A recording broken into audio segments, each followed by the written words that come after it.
का आप जवाब भी देंगे।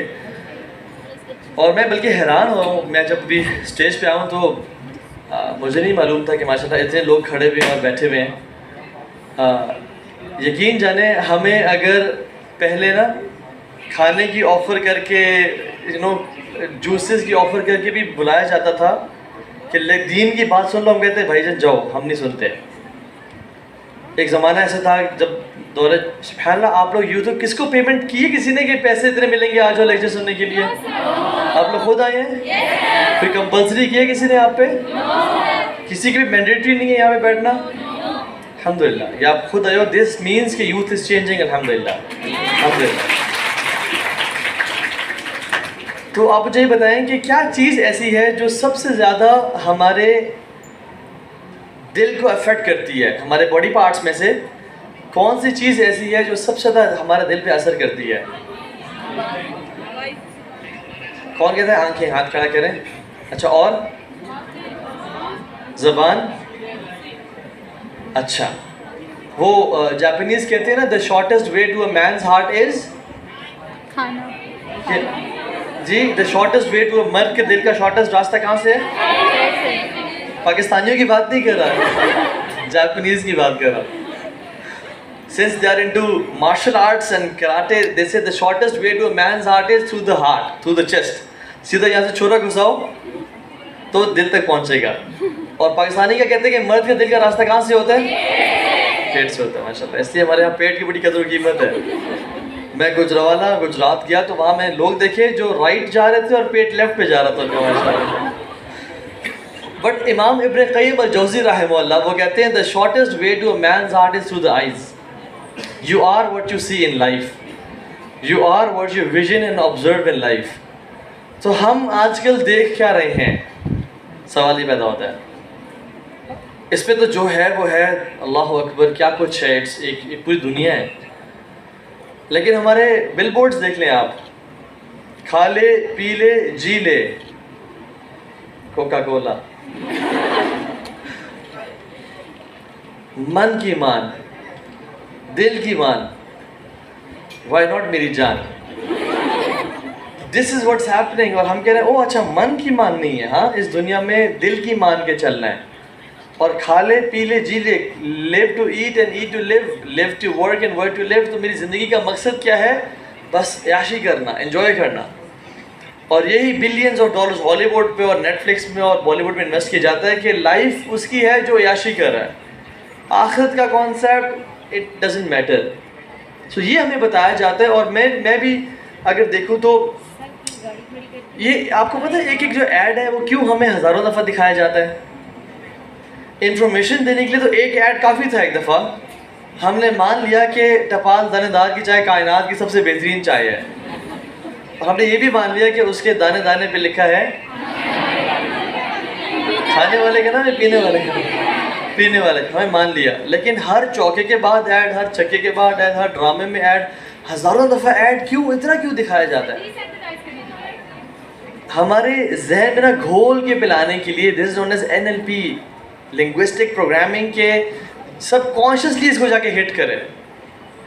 Even when I lie is told to you thousands of time, you think it's a truth. झूठ इतना बोलो कि सच लगना शुरू हो जाए। एंड इस तरह से सोसाइटीज़ को डिसेंसिटाइज किया जाता है। फॉर एग्जाम्पल मिसाल दूँ मैं आपको, अगर यहाँ से हम एक पब्लिक टॉयलेट है, उसमें हम जाते हैं, उसकी मेंटेनेंस अच्छी नहीं है, तो जाते ही अजीब सी बदबू महसूस करता है इंसान। लेकिन अगर वहाँ पे 5 मिनट गुजरें तो वो बू कम होनी शुरू हो जाती है ना?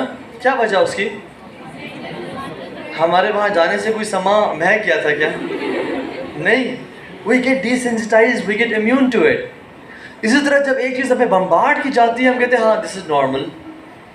सो मैं आपको ब्रीफली अपनी लाइफ भी बताऊं तो मैं I was born in an army family. हम एक ज़मींदार बैकग्राउंड था, तो दादाजी ने अब्बा को कहा, अब्बा जी को कहा कि कोई बेटा मेरा आर्मी में होना चाहिए। सो आई वाज बोर्न इन शिरात। अब्बा जी SSG कमांडो थे, गुरीले थे, ठीक है, जिसको हम प्यार से गुरीले बोलते हैं। बड़े तगड़े माशाल्लाह, फिजिकली फिट। और उन्होंने भी मुझे बचपन से इस तरह ट्रेन किया कि तोहा you should never fear anything in your life, conquer your fears वाली कहानी थी।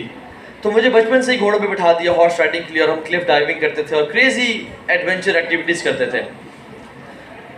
तो I conquered all the fears in my life.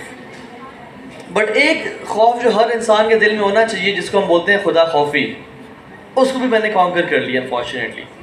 तो फिर जब इस्लामाबाद में आए और सेटल हुए तो फिर अनफॉर्चुनेटली उन हरकतों में इन्वॉल्व हो गए जिनमें नहीं होना चाहिए था। इस हद तक गुनाहों में और बुरी हरकतों में पड़ गए कि जो इस्लामाबाद की पुलिस है वो हमारे पीछे हुआ करती थी और क्रेजी हरकतें। और हमारी ज़िंदगी का मकसद था, कहते हैं योलो। क्या योलो क्या होता है? You only live once. Is it true? It's actually YOLT, you only live twice. असल ज़िंदगी तो मौत के बाद शुरू हो गई। तो योलो का कॉन्सेप्ट था। और मेरी ज़िंदगी में हॉलीवुड ने बाप की तरबियत का किरदार अदा किया, बॉलीवुड ने माँ की तरबियत का किरदार अदा किया, लॉलीवुड ने सुतीली माँ की तरबियत का किरदार अदा किया। और हम वो देख रहे हैं कि यार लाइफ इज़ फन। तो बहुत पुठी हरकतों में पड़ गया, गुनाहों की ज़िंदगी में। लेकिन जितना ज़्यादा हम सेंस में पढ़ते जा रहे थे उतना ही ज़्यादा बेसुकूनी, बेचैनी। जो अमेरिकन लाइफ एक ड्रीम की थी हमेशा कि यार ये मिल जाए ना तो लाइफ सेट है, जितनी वो मिलती जा रही थी, जितना सब कुछ अयाशियाँ लाइफ में मेरे पास आ रही थी, उतना ही I was feeling sad. And when I used to come and hit my bed in the evening, और दिन में हम यूनिवर्सिटी में थे, 1 घंटे एक क्लास थी 3 घंटे की, वो लेके इस्लामाबाद में लुट मचाई, घूमे फिरे, याशी करी। और जब वापस आए तो हाँ 1-2 महीने का चस्का तो होता है, लेकिन आई वॉज फीलिंग सैड। तो हम लोग कोई मसला है यार इस चीज़ में। खैर लॉन्ग स्टोरी, हमने डिफरेंट किस्म के और पार्टीज़ में गए और ड्रग्स में इन्वॉल्व हो गए और गैंग फाइट्स में इन्वॉल्व हो गए, किस में नहीं। जस्ट मैं डिटेल्स में नहीं जाना चाहता और आप लोगों को शायद नहीं बनाना चाहता अपने गुनाहों पे, बस ब्रीफली कि इसमें सब चले गए। लेकिन सुकून और चैन और खुशी जो इंसान को मिलती थी वो नहीं मिल रही थी। सो हमने एक बाइकिंग की फील्ड भी में चले गए, मैं जिसमें यार शायद दुनिया घूमे फिरे तो यार मज़ा आए, शायद इसमें फ़न हो। तो आई परचेज चॉपर बाइक, एक बुलेवार्ड, सुजुकी बुलेवार्ड चॉपर होता है 660, मैंने परचेज़ किया। लॉन्ग स्टोरी शॉर्ट, मैं और मेरा कज़न हम एक दिन बाइकिंग ट्रिप पे निकले और हम बहुत तेज़ स्पीड में जा रहे थे। तो सामने से एक बाइक वाला निकला लेफ़्ट साइड से ना, कज़न मेरे लेफ़्ट पे था, मैं राइट साइड पे था, और हम मेन रोड पे जा रहे थे और स्ट्रीट्स थी उस रोड के साथ। तो वो ऐसे निकला तो हम दूर से आ रहे थे 130-140 पे। तो उसने हमें देखा, हमने उसको देखा, नज़रों से नज़रें मिली, दिल से दिल मिले, प्यार नहीं हुआ अल्हम्दुलिल्लाह। तो वो माशाल्लाह हमें पता था कि ये रोड पे नहीं आएगा, बिकॉज हम इतनी हाई स्पीड पे आ रहे हैं और मेन रोड पे, तो he'll give us a way। But वो माशाल्लाह कोई मुजाहिद निकला। ही प्रॉब्ली थॉट कि दूर से कोई गाड़ी या ट्रैक्टर आ रहा है, बिकॉज हम दोनों की जो बाय डिफ़ॉल्ट हैवी बाइक्स की लाइट्स ऑन होती हैं और हम हाई स्पीड में आ रहे थे। वो रोड पे निकला और हम जुप करके पहुंच गए उसके पास। तो ब्रेकिंग की ऑप्शन कोई नहीं थी, उसने हमें सरप्राइज़ किया और हमने उसे सरप्राइज़ किया कि हम इतनी हाई स्पीड में आ रहे थे। तो कज़न ने तो उसको लेफ़्ट से स्किप किया, मैं राइट की तरफ टर्न कर रहा था कि मैं उसे क्रॉस कर जाऊँ, वो और तेज़ आ रहा था, मैं और राइट पे जाऊँ, वो और राइट पे तेज़ आए। खैर वो बाइक से बाइक भी मिल गए।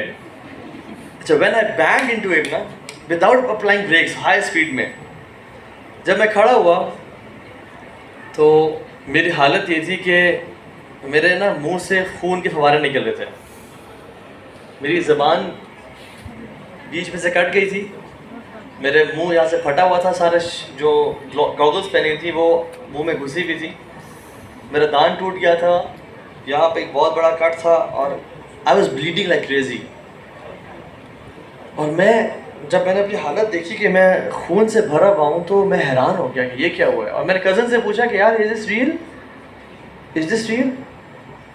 वो कहता है तू बस बैठ, तू यहीं पे बैठ, I am just gonna call the ambulance, तूने हिलना नहीं है यहाँ से। And he ran ambulance call करने के लिए। मैं वहाँ पे खड़ा होकर अपनी हालत देख रहा हूँ और मुझे ख्याल आया कि तू मर तो नहीं जाएगा, इतना बुरा एक्सीडेंट हुआ है, इतना ब्लड लॉस हो रहा है, मर तो नहीं जाएगा। तो मैंने डिनाई किया, नहीं मुझे नहीं मरना।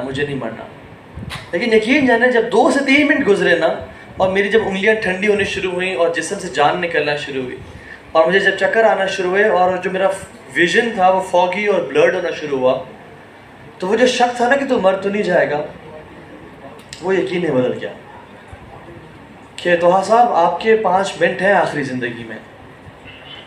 अच्छा, ये कहना बड़ा आसान है कि मेरे 5 मिनट आखिरी ज़िंदगी में, जब एक इंसान ने गुनाहों पे ज़िंदगी गुजारी हो और उसको पता चल जाए कि अभी मेरा आखिरी लम्हात है इस दुनिया में, and I am going to be in my grave tonight, मैं आज बेडरूम में नहीं सूंगा, मैं आज अपनी कब्र में रात गुजारूंगा। और आज सबसे पहला दिन है कि जब मैं एंजल्स को देखूंगा।